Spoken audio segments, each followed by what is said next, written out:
ये भी रिमूव करना था।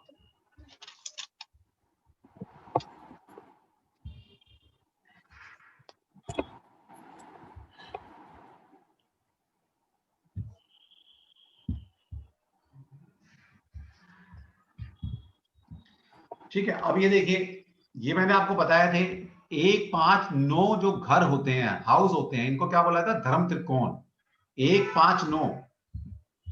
ये देखिए, पहला घर, पांचवा घर और 9वां घर। कोई प्लेनेट हो, कोई राशि हो, छोड़ दो, मैं घर की बात कर रहा हूं इस टाइम। पहला घर, पांचवा घर और 9वां घर, इनको बोला था धर्म त्रिकोण। त्रिकोण मतलब 3 घर इन्वॉल्व हो रहे हैं ना, त्रिकोण बन रहा है। देखिए, ट्रायंगल बन रहा है, ट्रायंगल बन गया। ठीक है, तो पहला घर, पांचवा घर और 9वें घर को बोलते हैं धर्म त्रिकोण। इस तरह दूसरे घर, छठे घर और 10वें घर, ये भी त्रिकोण बना है, 2, 6, 10, इसको बोलते हैं हम अर्थ त्रिकोण।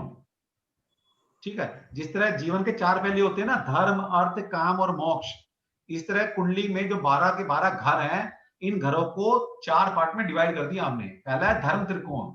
तो धर्म त्रिकोण में कौन कौन से हाउस इन्वॉल्व होते हैं? पहला घर, पांचवा घर और 9वां घर, इनको बोला था धर्म त्रिकोण। तो दूसरा है अर्थ त्रिकोण। अर्थ त्रिकोण कौन कौन से हाउस होंगे? 2, 6, 10। दूसरा घर, छठा घर और 10वां घर मिलकर अर्थ त्रिकोण बनाते हैं।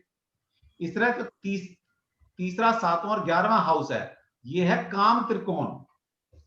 ठीक है, तो काम त्रिकोण का मतलब है डिजायर, कामनाएं, आपकी जितनी डिजायर होती है, ये इसको बोला जाता है काम त्रिकोण। 3, 7, 11 घर को। इसके बाद है 4, 8, 12 भाव। 4, 8, 12 हाउस, 4, 8, 12 घर, कुछ भी बोल सकते हो आप, लेकिन भाव बोलने की आदत डालिए आप। भाव, फीलिंग्स, जैसे ना फीलिंग्स होती है आपके अंदर, इस तरह हर भाव के, हर घर से एक भाव निकलता है, फीलिंग निकलती है। तो चौथा घर, 8वां घर और 12वां घर, ये 3 घर मिलके इनको बोला जाता है मोक्ष त्रिकोण। अब अगर किसी पर्टिकुलर भाव की बात करनी होगी, जैसे मैं बोलूं चौथा घर, तो चौथे घर को मैं ये बोलूंगा कि मोक्ष त्रिकोण का पहला घर है। क्या बोलूंगा? चौथे घर को मोक्ष त्रिकोण का ये पहला घर है। 12वें घर को क्या बोलूंगा मैं? ये मोक्ष त्रिकोण का आखिरी घर है। ठीक है, तो जिस तरह से, जैसे धर्म त्रिकोण है, धर्म त्रिकोण में क्या, पहला घर, 9, पांचवा घर, 9वां घर, तो मैं इसको क्या बोलूंगा पहले घर को? कि धर्म त्रिकोण का पहला त्रिकोण, पहला घर है। पांचवा घर क्या है? धर्म त्रिकोण का दूसरा भाव है। और 9वें घर को क्या बोलूंगा? धर्म त्रिकोण का लास्ट भाव है। और ये भाव इसी तरह से प्रोमिनेंट है, पावरफुल है।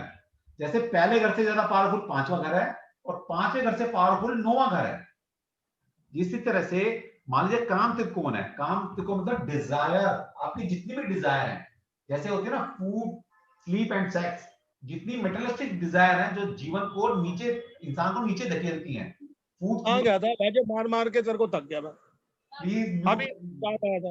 प्लीज म्यूट कर लीजिए यार, आपस में म्यूट करके बात कीजिए। ये बात कुछ ऐसी लैंग्वेज आप बोल लेते हैं जो अच्छा ना लगे सुनने में ना। ठीक है, ये बात का ध्यान रखा करें सभी प्लीज, फिर मेरा फ्लो टूट जाता है। तो 3, 7, 11 भाव है काम त्रिकोण। आपकी डिजायर, जितनी मेटेरियलिस्टिक डिजायर है आपकी, वो है इन्हीं घर से आते हैं, तीसरे घर, 7वें घर और 11वें घर से। इसमें से भी तीसरा घर से पावरफुल है 7वां घर, और 7वें घर से पावरफुल है 11वां घर। ठीक है, तो इसी सीक्वेंस में आपने हमेशा याद रखना है। पहले तो याद रखना है 1, 5, 9, 2, 6, 10, 3, 7, 11, 4, 8, 12, इनको अलग अलग बाइफर करके याद करना है। ये धर्म त्रिकोण, ये अर्थ त्रिकोण, ये काम त्रिकोण, ये मोक्ष त्रिकोण। फिर इसमें से ये भी ध्यान रखना है कि ये कम पावरफुल है, इससे पावरफुल ये, और सबसे पावरफुल लास्ट वाला है, ये भी आपने याद रखना है। ठीक है, दूसरा, अब इसका नाम से ही पता लग रहा है धर्म त्रिकोण। मैं आपसे समझ लीजिए बीच में प्रेडिक्टिव पार्ट भी स्टार्ट हो रहा है अब आपका। मैं कुछ चीजें बताता चलूंगा, और ये हम आपको कुंडली में आगे लगा के दिखाएंगे, और आप अपनी कुंडली को खुद से एनालाइज करना शुरू करो। अपना नहीं कर सकते तो अपने नियर है जिसकी भी कुंडली पकड़ लो, 5, 7, 10 कुंडलियां पकड़ लो। अब मैं आपको थोड़ा थोड़ा प्रेडिक्टिव पार्ट पे लेके जा रहा हूँ कि राशियों के हिसाब से कैसे किसी को जज करना है, कुंडली को जज करना है, ठीक है, प्लान के हिसाब से कैसे जज करना है। मैं हर क्लास में 1-2 चीज आपको बताऊंगा, और आप अपने हिसाब से नोट्स बनाते रहना उसके, क्योंकि नोट्स आपको खुद बनाने पड़ेंगे। मैं तो यहाँ लिमिटेड आपको कंटेंट दे सकता हूँ, लेकिन बोल मैं बहुत कुछ सकता हूँ आपको। तो मेरी आवाज सुनकर, दोबारा से रिकॉर्डिंग सुनकर आप उसको नोट डाउन कर लीजिएगा। ठीक है, तो सबसे पहले देखिए धर्म त्रिकोण, पहला पांचवा नौवां भाव धर्म त्रिकोण होता है। तो अब ये बात आपने देखनी है कुंडली के अंदर कि लगन चार्ट के अंदर जो आपका लगन चार्ट है उसको D1 चार्ट भी बोलते हैं। D1 मतलब डिविजनल चार्ट 1। मैं कभी कभी D1 भी बोलूंगा, जब मैं आपको पता लगे D1 बोल रहा हूं तो दैट मींस मैं आपके लगन कुंडली की बात कर रहा हूं। अभी और भी कुंडलियां आएंगी आगे आगे, अभी सीखेंगे, लेकिन अभी से आदत डाल रहा हूं मैं आपको कि कैसे प्रोनाउंस करना है, कैसे चीजों को देखना है। तो लगन कुंडली के अंदर आपने ये देखिए कि अगर मैक्सिमम प्लैनेट जिस कैटेगरी में बैठे होंगे आपकी नेचर, आपका व्यवहार उसी तरह का होगा जो इसके नाम लिखे हुए हैं। अब आप सभी लोग इतने समझदार हैं कि इनके नाम से आप पहचान सकते हैं। धर्म त्रिकोण का मतलब क्या है, कहीं ना कहीं धर्म के प्रति रुझान रहेगा, कहीं ना कहीं स्पिरिचुअल साइंसेस में आप ज्यादा रहोगे। तो अगर मैक्सिमम प्लैनेट कुंडली में, मैक्सिमम प्लैनेट कितने होते हैं, टोटल 9 प्लैनेट हमारे पास कुंडली के अंदर, 7 विजिबल प्लैनेट है और 2 राहु और केतु मतलब विजिबल प्लैनेट नहीं है, ठीक है। तो छाया ग्रह, तो 9 प्लैनेट में से देखिए मैक्सिमम प्लैनेट आपके किन राशियों में, किन भावों में बैठे हैं, ठीक है। तो जिस भाव में बैठेंगे उसका रुझान, मतलब आपका रुझान उसी तरफ रहेगा। धर्म में बैठे होंगे धार्मिक प्रवृत्ति में रहेगा, स्पिरिचुअल साइंसेस में रहेगा, धर्म के प्रति रहेगा, वो पढ़ने लिखाने का रहेगा, मतलब इसी काम में रहेगा। अर्थ त्रिकोण का मतलब है give and take, give and take. अर्थ का मतलब सबको पता है, अर्थ रुपया पैसा, रुपया पैसा मतलब क्या, गिव एंड टेक, कि तू मेरा काम कर मैं तेरा काम करूं, तो गिव एंड टेक है वहां पर। तो जिन व्यक्ति के जिस कुंडली में मैक्सिमम प्लैनेट 2, 6, 10 राष्ट्र भाव में बैठे होंगे, 2, 6, 10 भाव में बैठे होंगे, दैट्स मीन वो अर्थ से रिलेटेड ज्यादा फोकस है उसका, उसका रुझान इस जन्म में, इस जीवन में अर्थ की तरफ ज्यादा रहेगा। बुरा नहीं है, कोई भी बुरा नहीं है। अर्थ का मतलब है लेन देन, सीधी बात है कि भाई कोई भी काम करवाना है तो भाई तू मेरा कर मैं तेरा, तो उसके मन में कहीं ना कहीं इच्छा है, लालच है कि मैंने इसका एक काम किया तो ये भी मेरा 2 काम करे। अब तीसरा है काम त्रिकोण। तो जिस व्यक्ति के 3, 7, 11 भाव में मैक्सिमम प्लैनेट बैठे होंगे तो क्या है, काम त्रिकोण, यानी कि उस व्यक्ति विशेष की डिजायर बहुत ज्यादा है, इंसान की उसकी डिजायर है। मतलब डिजायर अब दो नेगेटिव सेंस में भी हो सकती है, पॉजिटिव में भी हो सकती है, तो दोनों सेंस में हो सकती है, वो बाद में बताएंगे कि कब नेगेटिव सेंस में देखनी है और कब आपने पॉजिटिव सेंस में देखनी है, ठीक है। दैट मीन डिजायर है, उसकी कामना है बहुत ज्यादा, और ये भी होना कोई बुरी बात नहीं है, ठीक है। आप किसी की इच्छा है बहुत रुपया पैसा कमाने की, कमाए, किसी की बहुत इच्छा है प्रॉपर्टियां खड़ी करने की, इंडस्ट्री चलाने की, अपना नेम फेम करने की, ठीक है। किसी की फिजिकल डिजायर भी हो सकती है, तो डिजायर कोई बुरी नहीं है, ठीक है, कोई भी चीज बुरी नहीं होती लाइफ में, तो ठीक है। लेकिन कुंडली के माध्यम से पता तो लगे हम हमारा जीवन जा किस तरफ रहा है। लास्ट है मोक्ष त्रिकोण। मोक्ष त्रिकोण मतलब 4 डबारा। तो क्या मतलब है, ऐसा व्यक्ति मटेरियलिस्टिक चीजों से, मोह से दूर रहेगा हमेशा। उसको कभी भी कोई वो नहीं है कि भाई मेरे को लगाव है किसी से। मोक्ष का मतलब ये नहीं है कि झोला उठाना और हिमालय पे निकल जाना, वो मोक्ष नहीं है। मोक्ष का मतलब है कि मेंटलिस्टिक चीजों से, दुनियादारी से, रिलेशन से डिस्टेंस मेंटेन करके रखना, या अपने आप को डिटैच करके रखना, या जब जरूरत पड़ेगी वो इजीली डिटैच हो जाएंगे, ठीक। अब ये देखिए मैं सिर्फ अपनी कुंडली को दिखाता हूं आपके।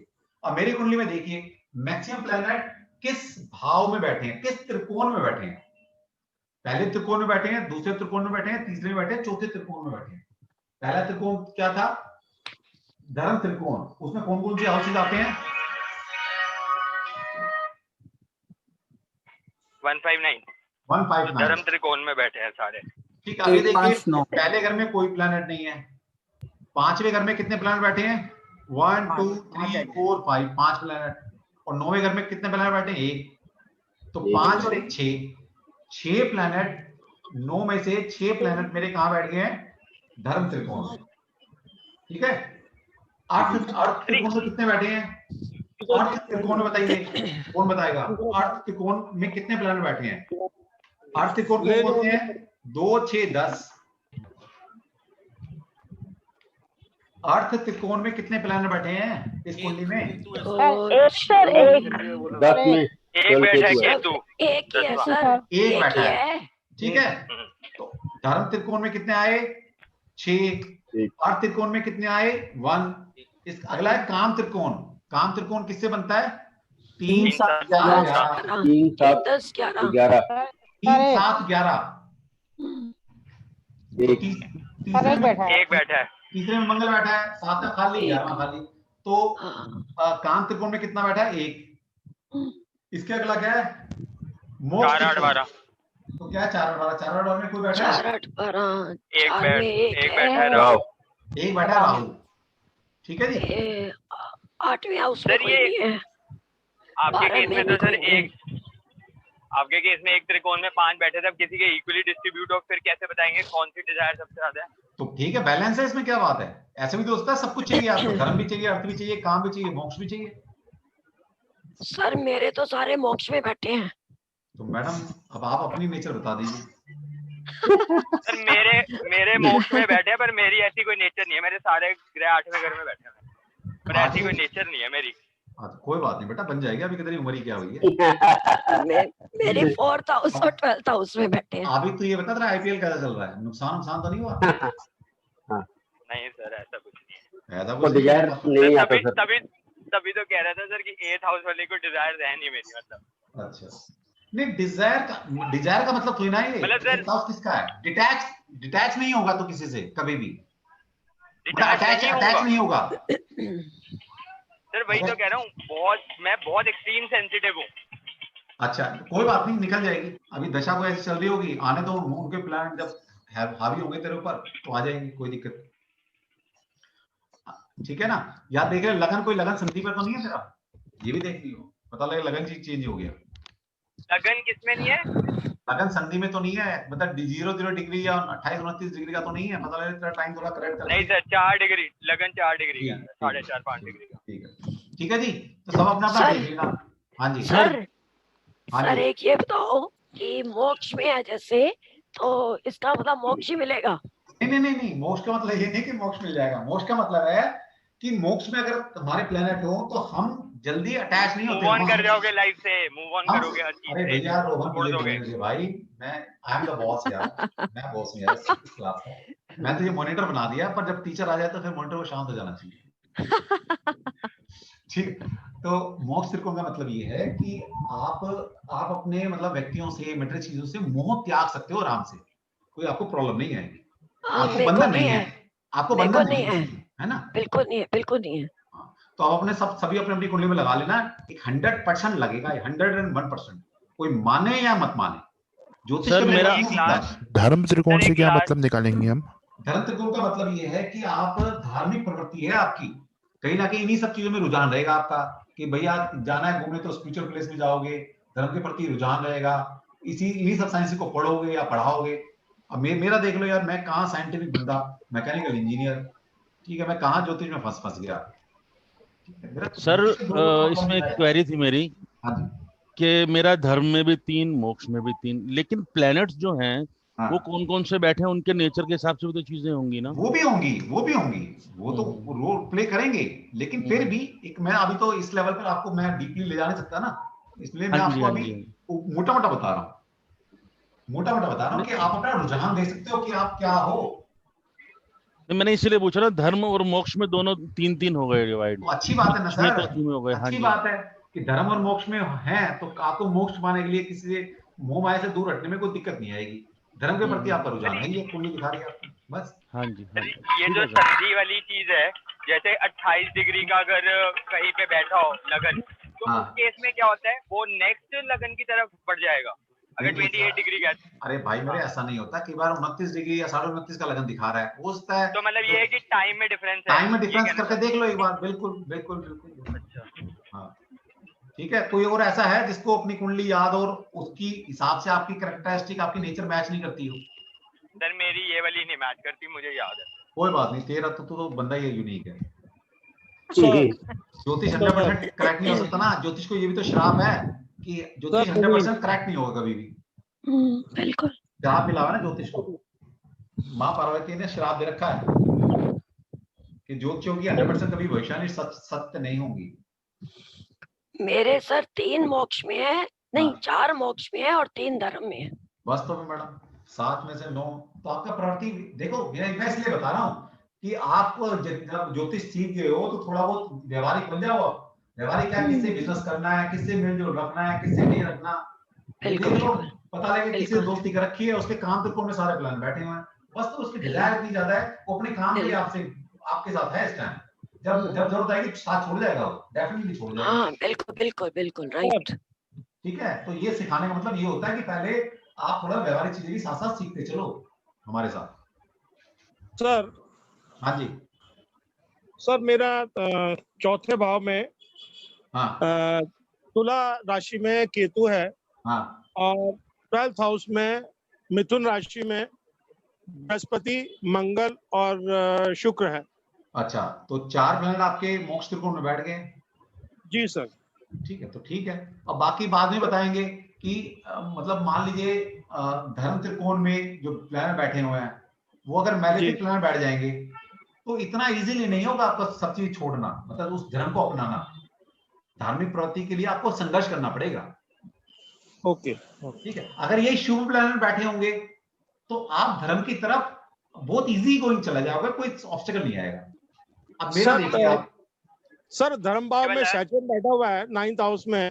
हाँ जो कि जुपिटर की राशि है। हाँ ठीक है ठीक है, तो राशि को भी फर्क होगा, वो धीरे धीरे सीखेंगे। अभी राशि का भी होगा, दृष्टि जो डाल रहे हैं प्लैनेट उनका भी रोल आएगा, सबका रोल आएगा धीरे धीरे। ये वाला सही था सर, 9th हाउस में शुक्र राहु बैठा हुआ है तो वो दोनों दानव प्लैनेट है। हाँ तो सर अब देख मेरे लो पांच सर मेरे 5 प्लैनेट पर 2, 6, 10 में सब बैठे हुए हैं सर। क्या कह रहे हो? हेलो 5 प्लैनेट मेरे 2, 6, 10 में बैठे हुए हैं। कौन से घर 2 में? में राहु, सर 2 सेकंड हाउस में राहु है। हाँ और 6th हाउस में मंगल और सूर्य है। और 10वें घर में सर मून और जुपिटर है सर। हाँ, तो 2, 2, 4 और 1, 5 प्लैनेट बैठ गया आपके अर्थ त्रिकोण में। हाँ सर। तो मैडम तभी तो पैसा वैसा करते हो आप। सर रुकता नहीं सर। जो मैं वो बात छोड़ो, रुकता नहीं रुकता, नुकसान हो रहा है, हमें उससे मतलब नहीं, वो नहीं सिखा रहा मैं अभी। मैं कह रहा हूँ कि आपकी नेचर है अर्थ त्रिकोण वाली। आपकी इसका मेंटालिटी चेक करते हैं, एक जनरल मेंटालिटी। हाँ, जनरल मेंटालिटी नहीं, इसका बिहेवियर बेसिकली, उसकी सोच, उसकी कैरेक्टरिस्टिक क्या रहती है नेचर इंसान की। किस तरफ आप जा रहे हो, क्या सोचते हो, क्या करना चाहते हो? हाँ, तो मैडम आपका ना अर्थ त्रिकोण में ज्यादा ध्यान रहता है, लाइफ का फोकस नहीं है आपका पैसे की तरफ। हाँ यस सर। देख लो, ठीक है, सच बोलो, ज्योतिष में सच बोलो। नहीं सही सर, सही सर। और कोई बुराई नहीं है, मैं तो कहता हूँ कोई बुराई नहीं। नहीं सर, मेरे को काम मिलता है सर, मेरे मुताबिक नहीं मिलता मैं छोड़ देती हूँ, नहीं करना, कोई बात नहीं, करना नहीं सर। ठीक है जी, कम से कम आज ज्योतिषी इतना सीख गए आप, अब ये तो आ गया समझ में। और कोई डिस्कस करना चाहता है? हाँ जी। अच्छा सर, जैसे एक चीज पूछ रहा था, जैसे मेरे मोक्ष वाला है जो आपने बताया है 4, 8, 12, उसमें मेरे 12th हाउस में मेरे 3 ग्रह हैं और 8th हाउस में 1 ग्रह है, तो 4 हो गए। और जो धर्म अर्थ वाले में है एक ही है सिर्फ। हाँ ठीक है, बट ठीक है, मेरा स्पिरिचुअल और ये इसकी तरफ है, बट मनी माइंडेड भी हूँ थोड़ा। हाँ ठीक है ठीक है, कोई तो मतलब क्या मनी भाई एट लास्ट छूट जाएगा, सब कुछ छोड़ सकते हो तुम, कोई दिक्कत नहीं है तुम्हें छोड़ने में। एक तो होता है ना, प्राण लटके होते हैं पैसों में पड़े होते हैं कि नहीं वो नहीं भी नहीं है, ऐसा नहीं है आपके साथ। वो चीज नहीं है मेरे साथ, छूट जाएगा, जब छोड़ने जाओगे छूट जाएगा। हाँ ठीक है। गीता जी के लिए बड़ी दिक्कत होगी, गीता जी के लिए आखिरी समय में ना बड़ी दिक्कत होगी, वो कहेंगे यार थोड़ा पैसा और जोड़ जाती बच्चों के लिए, थोड़ा पैसा और कमा जाती, अच्छा था। हाँ सर, बिल्कुल सर, है ना, बिल्कुल सर, सर 100% सर सही है, तो दे दिए। और हमें कोई मतलब ही नहीं है। हमारे देखिए 6 प्लैनेट बैठे हैं धर्म त्रिकोण में, तो कहाँ हम अच्छे वाले इंजीनियर आदमी थे, कहीं नौकरी कर रहे होते बढ़िया, ज्योतिषियों के बीच में फंस गए। ठीक है, तो ये होता है तरीका करने का, ये बुक में नहीं लिखा होगा कहीं। सर वैसे काम त्रिकोण की अगर हम बात करें तो इसके लोग मतलब किस काम त्रिकोण की, ठीक बात है, 3, 7, 11। हाँ 3, 7, 11 के लोगों की अगर हम प्रॉबिलिटी की बात करें तो तीसरा जो है वो पराक्रम है और छोटे भाई का घर है। हाँ, तो अगर इन लोगों को हम देखें कि काम त्रिकोण में इनकी काम की भावनाएं कैसी होंगी और किस तरफ जाएंगे, इनके डिजायर क्या होंगे, उसका कैसे पता चलेगा? नहीं, आप अभी मैंने सिंपल बताया आपको कि भैया इन हाउस में बैठने का मतलब क्या है। जिस संगत में बैठोगे वैसा ही तो बनोगे, यही तो सिखाया गया। बड़े बुजुर्ग क्या सिखाते हैं, जैसी संगत वैसी रंगत। तो प्लेनेट भी तो वैसे ही हैं, जिस त्रिकोण में बैठेंगे वही प्रवृत्ति उनके अंदर आ जाएगी। तो मैं सिर्फ यही